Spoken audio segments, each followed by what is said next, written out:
मेरा पापा देश चलाता है। नहीं है नेता, लेकिन देश को वो चलाता है। वो डॉक्टर भी नहीं है, लेकिन रोग भगाता है। मेरा बाबा देश चलाता है। वो पुलिस में भी नहीं है,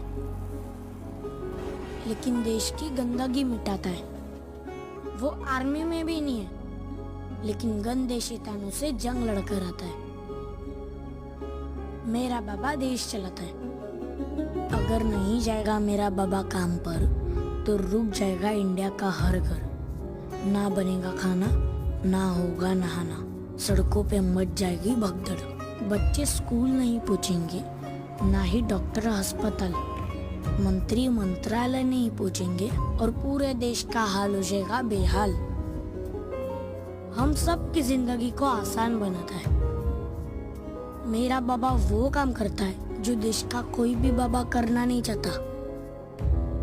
मेरा बाबा देश चलाता है।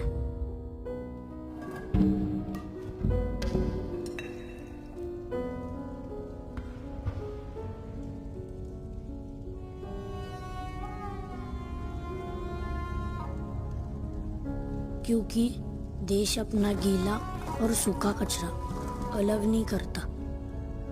मेरा बाबा कचरा, गटर और बीमारियों के अंदर जाता है और बहुत बीमार होकर निकलता है। कभी कभी लगता है मेरा बाबा बीमारी से हार जाएगा। कभी कभी लगता है बाबा लौट के घर नहीं आएगा। मेरे बाबा को बचाओ। इस देश को सिर्फ मेरे बाबा से मत चलवाओ, क्योंकि देश को देश का हर आदमी चलाता है। क्योंकि देश को देश का हर आदमी चलाता है।